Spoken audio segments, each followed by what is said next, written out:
Hey folks, welcome to Affiliate Nerd Out. I'm your nerderator, Dustin House, spreading that good word about affiliate marketing. You're going to find me here every Thursday at noon Pacific time. Stop on by with me and a guest. And my guest today, Amina, CEO of Influence Space. Welcome to the Nerdatorium. Thank you. Hi, Dustin. Thank you so much for having me. Well, I'm very excited to talk influencer marketing with you today. You are an expert in this field. You're running an agency that is specializing it, and we're going to talk influencer marketing trends, what it isn't, and how it includes affiliate marketing as well. But before we get into that, if you want to sit in Amina's seat, come to dustinhouse.com/nerd. I've got a long list of future guests already, but doesn't mean you can't put in a little application to see what you want to nerd out about. But without further ado, Amina, who are you? It's a great question.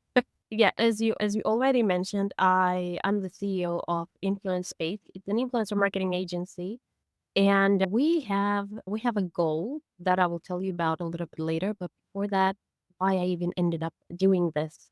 I've been in influencer marketing and in marketing in general for about 10 years now. And this since the beginning, I always found myself working with influencers even when it wasn't a part of my job. Okay. Well, I guess that's how I got into it. At one point after leaving another company, I was like, okay, what do I want to do now? Yeah, that's how I switched to influencer marketing, affiliate marketing, and I started focusing specifically on that area. Okay. What excites me the most about this is that I get to build the bridge between the brands and influencers and their audience and connect 3 points and make it work. It's like a puzzle that you really have to put together to create the value, to communicate, to deliver the value to the audience. That's what influencer marketing for me, and that's how I ended up starting my own agency like 7 years later after working for multiple brands, multiple agencies, and having that experience on both sides. I At some point I was like, okay, what do I want to do? It was the beginning of 2024. I was like, okay, now I need to really think what I want to do in the long term. And yeah, I left the company, and just this idea of having my own agency. I didn't have that clear idea what exactly it's gonna be and how, but I know exactly what I want to do. I want to build a place that brands can come to and just create, and not create, but the place where brands and influencers would feel safe Yeah. to communicate, to meet each other, and to have benefit, both of them. So I would love to be that bridge. That was my idea. So That's that's how Influence Space was created. And yeah, it was summer last year when I applied with my lawyers, and I was scared of doing this, but excited at the same time. And yeah, now we are slowly growing. And I would say my agency's goal is to stay ROI friendly for brands okay. and at the same time bring value and bring geek and interesting projects to influencers. I don't take anybody's side. I'm in between and I'm helping both. And that's what my agency does. And we are small. It's just 3 people, but that's also a part of my goal to stay as a small team because that helps us to stay budget friendly for brands that we work with. That's Well, I think that's a natural progression of things in this industry is get your feet wet and then go and be a consultant and build that into an agency if that's what you want to do. But with that, tell us more about your agency, what you guys do, and who you're serving out there. We serve brands from different categories. Right now, I would say our clients 90% beauty brands. And my team, it's not just people that I hired online for this agency specifically. No, it's a part of my team from the previous company that I worked with, that I hired, coached. So these are the people that I was managing, leading, coaching, and they joined the company, the previous company that I was working for as junior specialists. Now they are team leaders, and I'm very proud of my team. And my agency's focus is to like I mentioned before, is to fill in the gap between brands and audience and help them understand each other. And we serve anybody who needs our help, basically. If it's a brand from beauty industry, that's perfect because we have a huge background in this field. And wellness, we worked in the past with my team. I'm saying we because I worked with these people for so many years. And we, in the past, we worked with wellness, sport brands, beauty.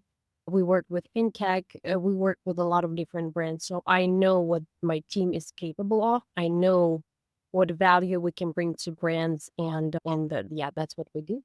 Well, beautiful. All right.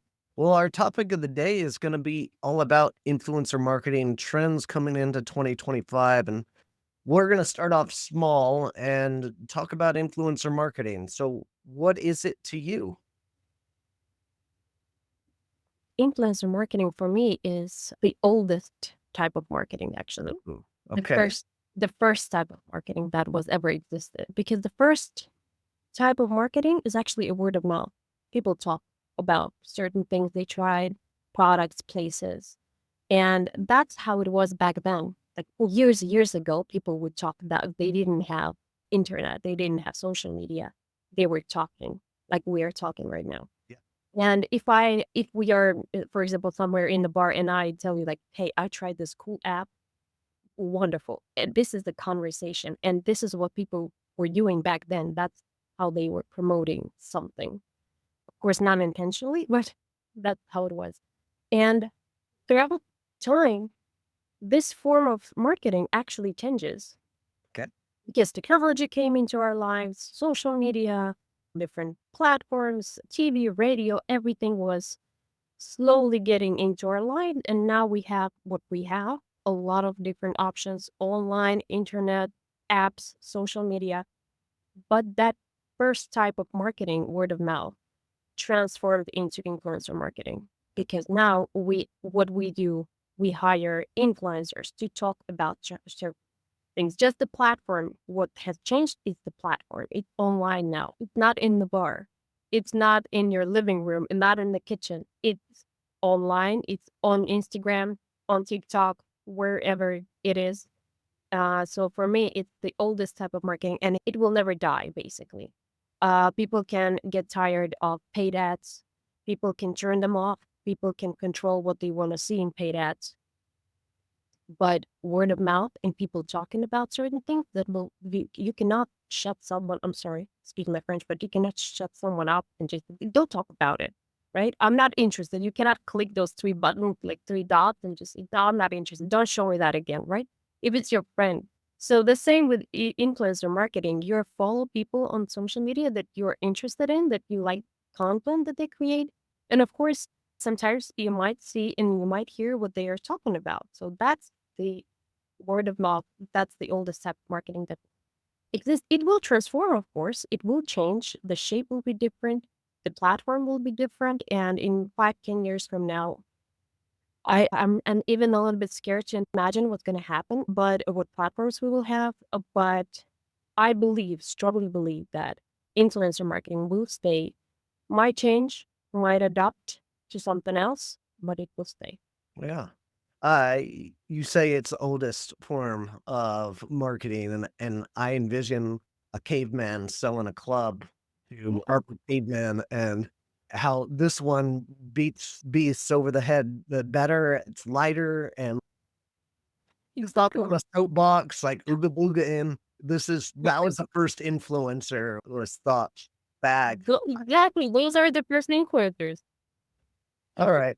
What about affiliate marketing and influencer marketing? Should these two fields be conjoined together, in your opinion? I've heard mixed theories about this, how they are two different channels, but Bob Glazer and Todd Crawford always talked about how affiliate marketing failed to capture influencer marketing before it even got its feet wet in the Mm. social media space. But what are your thoughts? Are these two worlds collided, in your opinion?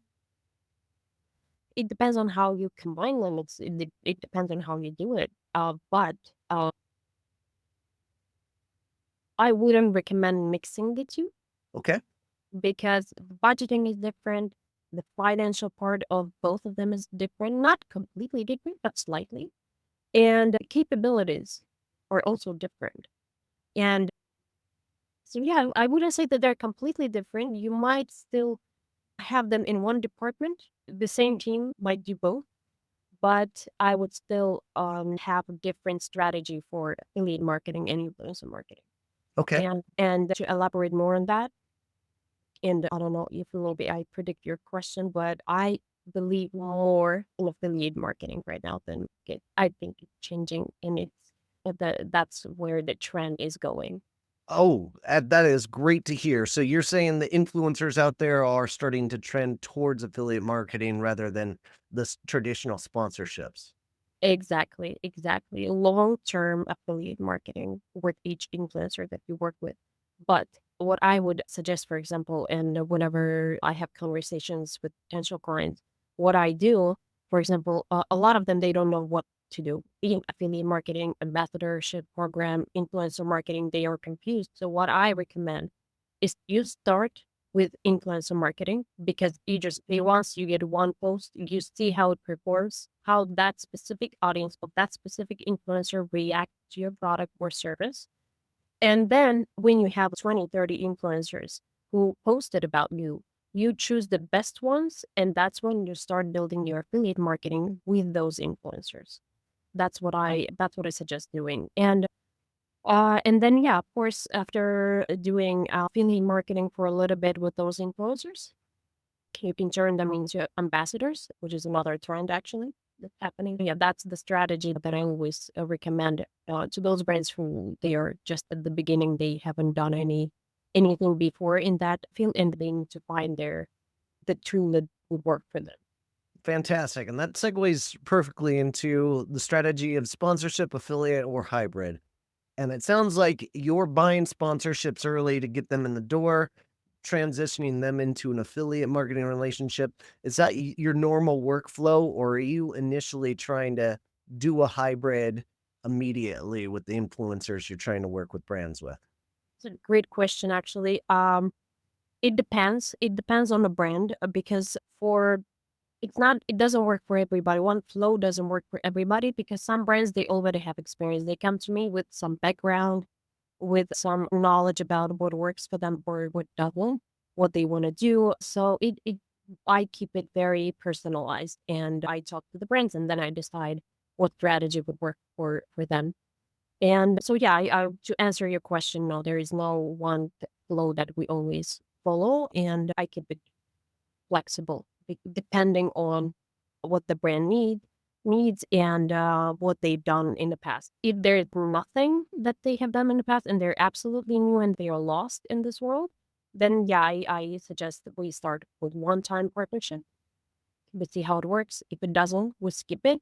If it works well, we have great result. We start, building affiliate relationship, and yeah, and we go from there. But it depends on two things actually, of what the brand actually needs and if they have any experience in the before coming to. Okay, great. So let's say you take on a brand. Let's say, just say they're doing seven figures annually and they've never dabbled in an influencer, but they have an affiliate program. Budgeting for the influencer marketing channel, like, what would you say is a good starting point? Can I do this for $2,000 a month and get rolling? What do you suggest to brands? I love your questions. The budgeting is also a very two 2000 no, 2,000? No? You want 2000. higher? You want more? Okay, right now let's break it down. We have two things to pay for. First, collaborations with influencers, so it's influencer budget, but that's the separate thing, and service fee that brands usually pay to my team Sure. to, to to have us work. Right. So let's put the service fee aside. We don't talk about it now. Not yet. So, for influencer budget, again, depends on what the brand can do and what they want. But of course, we can work with 2,000, but then you will have five influencers max, and they will be small. Small is good. Actually, small influencers, they work sometimes even better in the than the bigger ones, so it's not the bad thing. But if you really want to see what works for you in influencer marketing, you have to start with a bigger batch of influencers. All The right. five will not give you enough information. It's not a very insightful test. So I would start with 10 influencers a month at least to see actually what works for you. And in this case, w- for example, my team, as I mentioned before, we try to stay ROI friendly. That's our goal, and budget friendly for the brands. To hire 10 influencers at least, I would start with 6, 7 thousand a month. Okay. That would be minimum. Yeah. Love that strategy. So you can, safely assume like maybe a 10K budget altogether. I don't know what your agency costs are, but I would assume you're going to create some kind of flat fee plus incentive for all the deals or like all the sales that break out. We won't get into that, but like 10K seems like a safe roundabout number to get started with maybe a 6-month commitment to see if it works out for your brand.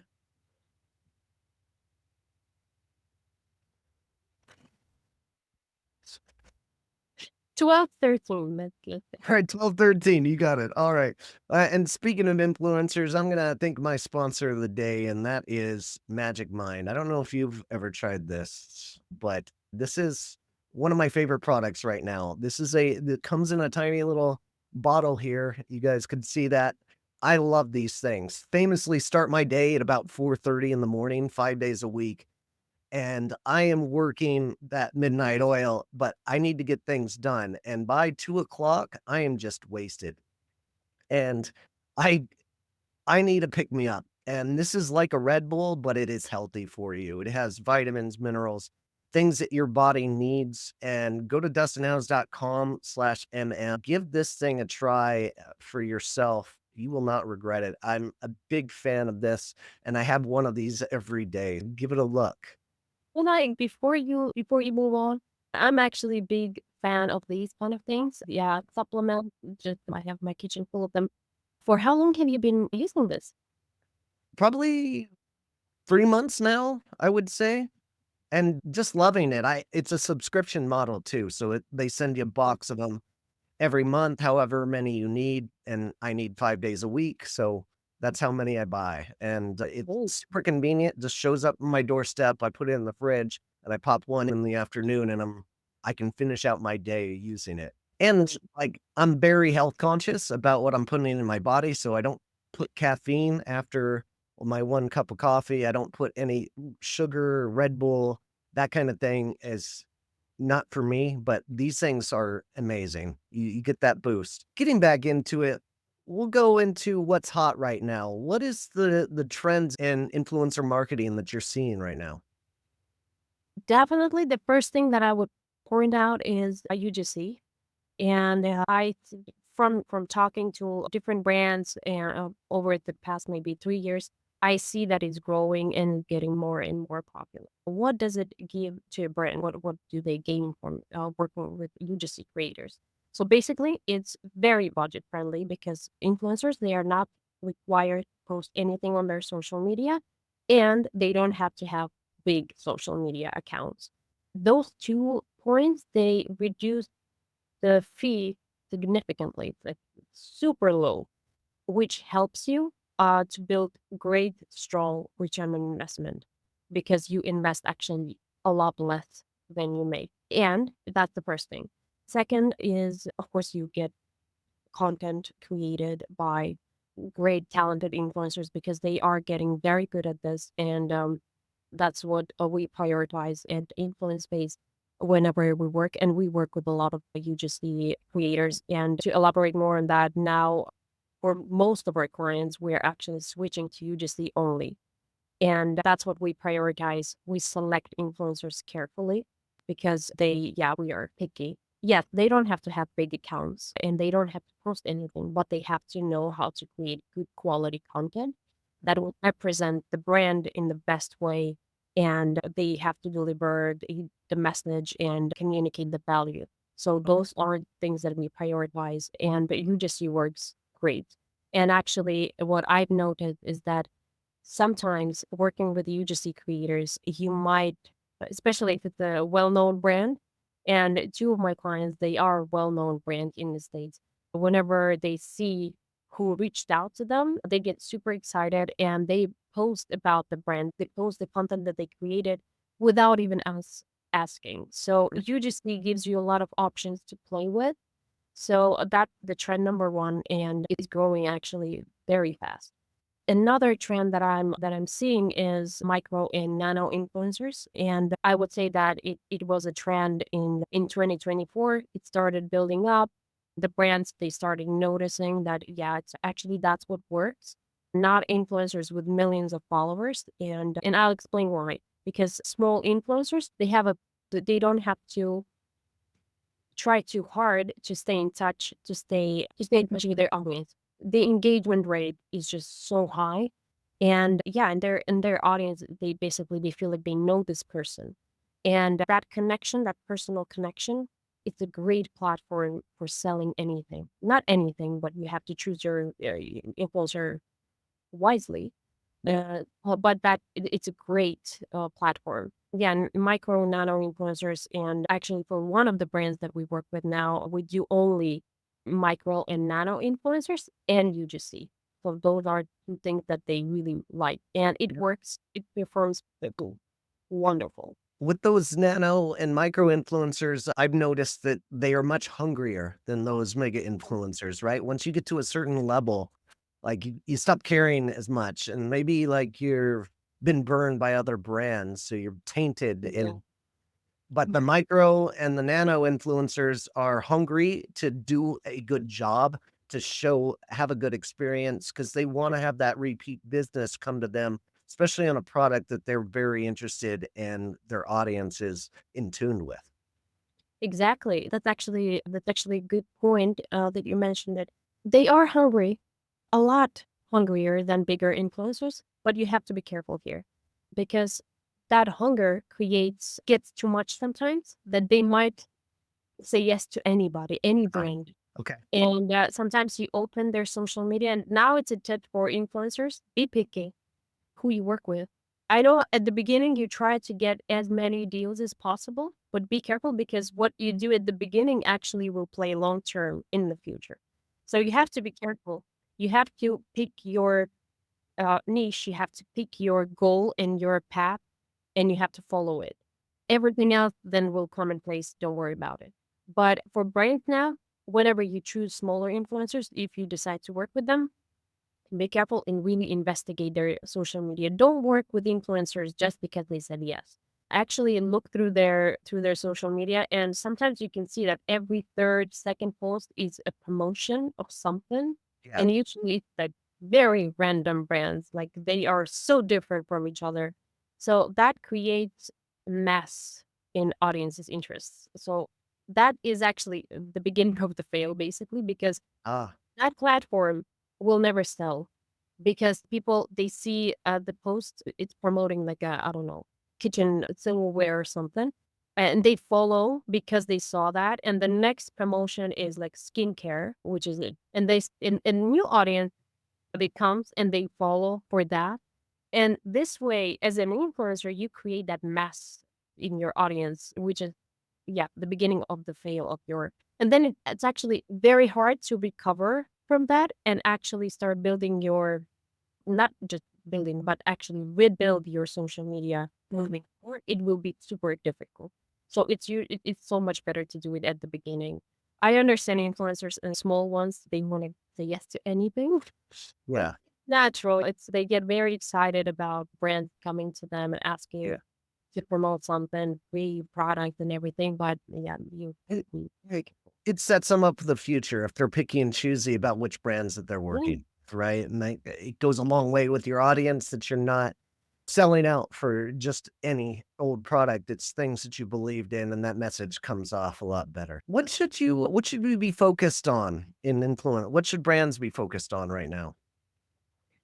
uh, brands, I would say it's my number one tip for brands when they start working with us.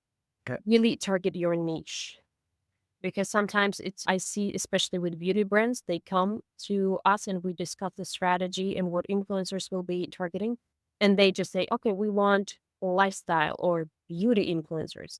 Okay. This is actually a mistake because lifestyle influencers and even beauty influencers, they have their audience, and the audience is very they have a wide range of interests. And the chance that you will actually hit your target audience in that wide range is very low. You really have to stay focused on what your brand value is, what your product value is, and you have to align that with your audience, with influencers' audience. Okay. Otherwise, it will be just, you're, you know, shooting the stars with a machine gun. It's never gonna happen. You will never reach it. You will never hit the target. So yeah, really target your niche. And what else? Give Always give creative freedom to influencers. Of course, you have Great. to Right. choose them wisely, because sometimes you can give creative freedom to wrong people and they will create a mess. You have to provide guidance, of course, but micromanaging every single word they put in their caption or whatever they're saying to control everything they do, it destroys the partnership, because you have to keep in mind that influencer that you pick has their own tone of voice, their style, communication style, and they know better than you what works for their audience. So you have to trust them. And from my experience, I noticed that I'm gonna be vague about this, but I would say 80% of partnerships created with creative freedom, they work and they perform better than the ones that were just micromanaged. That's a great stat. I don't know. I feel the same way. Like micromanaging somebody is a way to kill the creative side of content. If you're willing to work with the creator, give them guidelines, but don't take away their creative capabilities. Great call on that. As far as like any tips you can break out that's going to help elevate brands' ROI on the budget that they're utilizing with the influencers? Of course, now with the experience that I have, and I'm thinking about multiple brands that I was working with, and of course, I'm not allowed to disclose the names. Okay. But for one of them, we actually had ROI almost $4 million. That was the return on investment, and that was mixed. That was hybrid collaborations.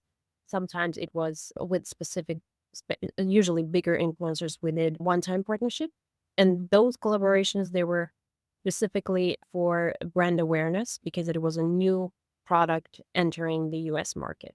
And with smaller influencers, because they are more effective for selling products, we were doing affiliate marketing and ambassadorship program to elevate your return on investment and to not lose money, to not waste it. I would suggest always mix and play around and see what works for you. If you're a new brand, make sure that you break down that you have three strategies, two groups of creators that you work with. It can be one time influencers, like standard traditional influencer marketing. It can be affiliate marketing, it can be ambassadorship program. What I would suggest to elevate a return on investment is to mix and always every month, and that's what we do at Influence Space as well. Optimize. See what worked, see who performed the best, and focus on those people. And at the end, yeah, sure. Maybe one of the greatest things about working with agencies like you is that you're going to recognize what to be tracking and how to keep track of all of these instances, because if you just try to go out and do this on yourself and you're not super familiar with it, first you're going to struggle with the outreach and getting people to comply with what you're looking to do. But the bigger thing is you're not going to recognize what's working and what's not. But agencies are out there you have this so fine tuned that it makes their life easier in the long run. That's actually a great point, especially about the outreach, because that's one of the biggest problems that brands usually mention on the first call that we have. You're like, okay, we tried, we reached out to 50 people, we got one response, we don't know what to do with this.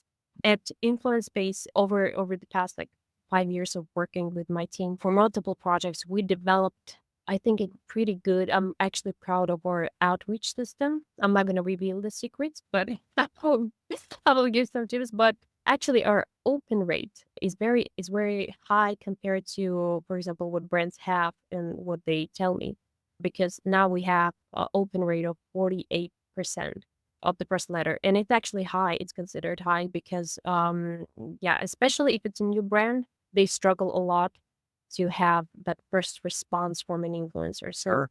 so yeah, outreach it's like it's like breaking the ice with an influencer. So we have to make sure that you do that first quote correctly. And yeah, like you mentioned, agencies, they are trained, they have learned it the hard way. So it's always better to at least consult with them. If you are not ready to work with an agency, which is also fine, at least consult and at least get some information, or Good at least idea. at least get it started, like work for 1 month, lower budget, and then just get it rolling. Absolutely. Great idea there. And you mentioned open rates, and that's on email. Is email like your preferred outreach method rather than direct messaging? I find it the most effective, but we always mix, because you have to keep in mind that influencers, for example, for me, I always have my Gmail open. Always. I think I sleep with my Gmail like in front of my face open. But you have to keep in mind that for influencers, it's not the case. And the main platform they use is the social media platform that they utilize the most. Okay. Sometimes what we do, and now I'm sharing tips with the brands. When you send a cold email letter, the first one, you don't get a response. Of course, you have to send follow-up email in 3 days, and you don't get a response again. Go and send a DM from your professional and not personal. Don't read in your personal account. Of course, sometimes we have, for example, I try to keep my Instagram somewhere between personal and professional. So, for example, if I have to reach out to an influencer from my personal account, at least they know where I work and what my title is. So, yeah, if you're being ghosted by influencers or on email, it doesn't mean that they're not interested. Sometimes they just don't open their email that much. Everybody communicates a little bit differently, right? Of course, That's you have to be flexible. You have to have multiple tools and options, and you have to keep your mind open. for sure. I like that. All right. Well, as we wrap up here, just one final, if you're not working with an agency, what SaaS products are you going to suggest for brands to be utilizing out there to help them in influencer marketing? Hmm. Are we saying names here? Yeah.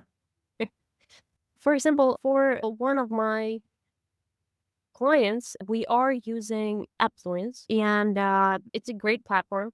It depends, of course, on your budget, depends on your needs as a brand. But yeah, that's a great platform that I enjoyed using.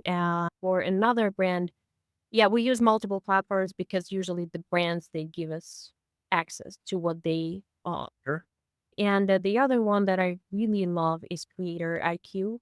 And Oh, okay. I don't know what they are doing, how much they work on this one, but it's a great platform. It might, yeah, you should be ready that it's not super budget friendly. I assume it might be. I don't know the exact price, but I see from everything from the experience that I have with this platform, I can tell that it's expensive. The guys, they are doing amazing job with this platform. The tracking system is just on point. So those are the two that I would recommend. If you want to stay on our budget friendly side, do the manual search, and you have a lot of like Trend Hero, I think, is the platform that you can use for free. You don't even have to sign up for a free trial. But I'm just trying to give more Mhm. options for the beginners, for example, the new brands that for example, they don't have budget for bigger platforms. Trend Hero is very budget friendly. You can use it for free without even like a free trial. And then yeah, to what I also recommend doing is to measure your open rate. You have to see who actually read your email and see who replied. So in this case, HubSpot is a great option, and MailChimp. So those are email platforms. And yeah, I know that right now I'm not answering your question there. No, It's just for all kinds of brands if you are not limited or not super limited in budget. Yeah, upwards, Radar Q, great. If you're on a budget side and you don't have a lot of a budget for fancy platforms, yeah, Trend Hero, maybe MailChimp is a lot cheaper than sure. so yeah. Yeah, great suggestions there. I'm not familiar with Creator IQ, but I'm gonna have to be. I'm a big, huge fan of Upfluence myself, and Inflection actually took and built an internal tool utilizing their open source. So Inflection has now the capability for every brand that we work with on the platform to utilize that system, and it looks absolutely beautiful. And then, of course, what was that? Yeah, I just remembered because I had a wonderful demo done by Inflection for me, and they showed me their platform, and now they have this feature where you can also discover new influencers, and it's so detailed. You have so many filters, and I'm obsessed with those kind of filters, and because it narrows down your search and it makes your life easier. So yeah, that's actually a great option for the brands, for example, in the middle and even with budget friendly. So Reflection is definitely a great option. I'm gonna have to give you a demo of Appy Stash as well. That's a more budget friendly. That's my SaaS product, but we can help find influence and target them and find who's Please ranking. Come do that. check that out. All right. As we wrap up, how do we connect with you? You can connect with me, well, my website, our agency. We have a little shy website, but you can definitely reach out to me through the form on my website. You can find me on Instagram and just send me a DM there. It's Gadjieva underscore Amina. And yeah, it's that Instagram profile that I told you guys about. It's from professional and personal, but so you can definitely reach out to me and we can connect there. And yeah, I would be happy to chat with anybody who needs my help. Awesome. Well, it has been a pleasure. Thank you so much for helping us learn more about influencer marketing and the trends out there today. And appreciate your time. Thanks for being here, Mina. Thank you so much for your time. It was such a pleasure talking to you. And yeah, well, like I mentioned at the beginning, it's my first time doing something like this, and you made it super easy for me. Thank you so Cool. much. But it's a conversation. That's all this industry is. I'm so glad you could join me. All right, folks, keep on recruiting, and we'll see you out there. Take care. Bye, everybody.